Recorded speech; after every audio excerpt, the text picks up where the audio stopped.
السلام علیکم ورحمۃ اللہ وبرکاتہ۔ بسم اللہ الرحمن الرحیم۔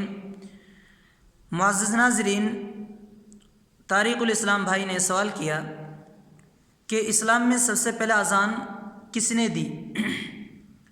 پیارے بھائیوں، اسلام میں سب سے پہلے اذان حضرت بلال رضی اللہ عنہ نے دی۔ یہ بات مشہور و معروف ہے، اہل علم اچھی طرح اس کو جانتے ہیں۔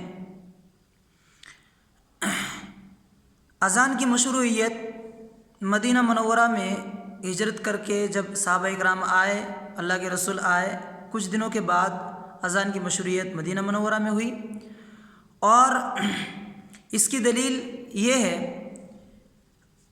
بلال رضی اللہ عنہ کے سب سے پہلے مؤذن ہونے کی۔ عبداللہ بن عمر رضی اللہ عنہ فرماتے ہیں کہ صحابہ اکرام جب ہجرت کر کے مدینہ منورہ آئے تو وہ نماز کے اوقات کے سلسلے میں دیکھ ریکھ کیا کرتے تھے، نماز کے اوقات کا انتظار کیا کرتے تھے۔ کوئی نماز کے لیے آواز دینے والا مؤذن کوئی نہیں تھا۔ تو ایک دن صحابہ اکرام آپس میں اس سلسلے میں بات کرنے لگے کہ نماز کا انتظار نہ کرنا پڑے، اس کا کوئی حل نکالا جائے۔ تو وہ مشورے کے طور پر بیٹھ گئے اور پھر مشورے کے لیے انہوں نے بات چیت شروع کی۔ تو کسی نے کوئی رائے دی، کسی نے دوسری رائے دی، اس طریقے سے مختلف رائے سامنے آئے۔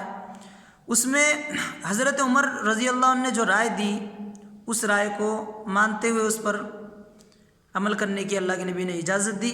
حضرت عمر نے کیا رائے دی؟ حضرت عمر نے کہا، اولا تبعثون رجلا ینادی بالصلاۃ، ارے ایسے کیوں نہیں کر لیتے ہو کہ کسی آدمی کو بھیج دو، وہ آدمی اذان نماز کے لیے آواز دیا کرے گا۔ تو آخر کیوں ایسے کر رہے ہو؟ آپ کسی کو بھیج کیوں نہیں دیتے کہ وہ جا کر لوگوں میں نماز کا اعلان کرے؟ تو یہ مشورہ جب حضرت عمر نے دیا، اللہ کے نبی صلی اللہ علیہ وسلم نے اس مشورے کو پسند فرمایا۔ اللہ کے نبی نے حکم دیا بلال کو، اللہ کے نبی نے کہا، یا بلال قم فنادی بالصلاۃ، اے بلال کھڑے ہو جاؤ اور لوگوں میں نماز کا اعلان کرو، نماز کے بارے میں منادہ کر دو۔ یہ روایت بخاری میں ہے، بخاری میں 604 نمبر پر موجود ہے۔ اس روایت سے ہمیں معلوم ہوا کہ صحابہ اکرام جب مدینہ تشریف لائے اور سب سے پہلے نماز کی دعوت دینے کے لیے، نماز کی طرف بلانے کے لیے جس شخص کو منتخب کیا گیا ہے، وہ شخص حضرت بلال رضی اللہ عنہ ہے۔ اسی طرح عبداللہ بن زید کی جو روایت ہے، اس روایت سے بھی پتہ چلتا ہے کہ حضرت بلال ہی کو اللہ کے نبی صلی اللہ علیہ وسلم نے اذان کے لیے منتخب کیا۔ یہ جو مشورہ ہوا تھا، اس کے بعد الصلاۃ جامعہ، الصلاۃ جامعہ، اس کے ذریعے سے حضرت بلال آواز دیتے تھے۔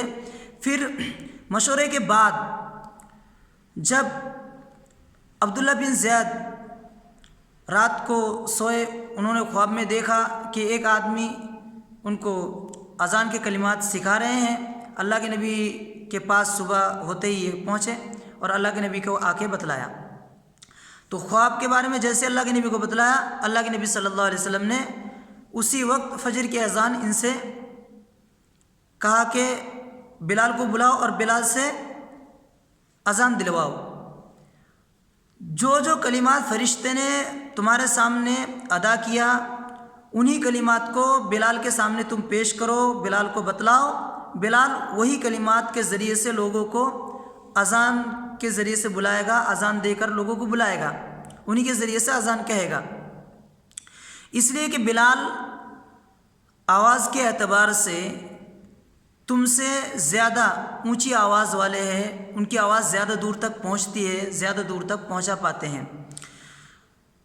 یہ روایت ابو داؤد میں 499 نمبر پر اور ترمذی میں 189 نمبر پر موجود ہے، کافی تفصیلی روایت ہے۔ اس روایت میں جب خواب ذکر کرتے ہیں اللہ کے نبی کے پاس آ کے عبداللہ بن زید رضی اللہ عنہ، تو اللہ کے نبی صلی اللہ علیہ وسلم کس کو منتخب کر رہے ہیں؟ جو ابھی مشروع اذان ہے اس کے لیے بھی حضرت بلال کو ہی اللہ کے نبی منتخب کرتے ہیں۔ تو یہ جو اذان کی مشروعیت ہے، اس سے پہلے مشورے کے طور پر جو ایک کلمہ کے ذریعے سے اذان کا نماز کے لیے پکارتے تھے، الصلاۃ جامعہ الصلاۃ جامعہ، اس کے لیے بھی اللہ کے نبی صلی اللہ علیہ وسلم نے بلال کو ہی منتخب کیا، اور جب صحابی نے خواب دیکھا اس کے بعد بھی اللہ کے نبی صلی اللہ علیہ وسلم نے حضرت بلال کو ہی منتخب کیا۔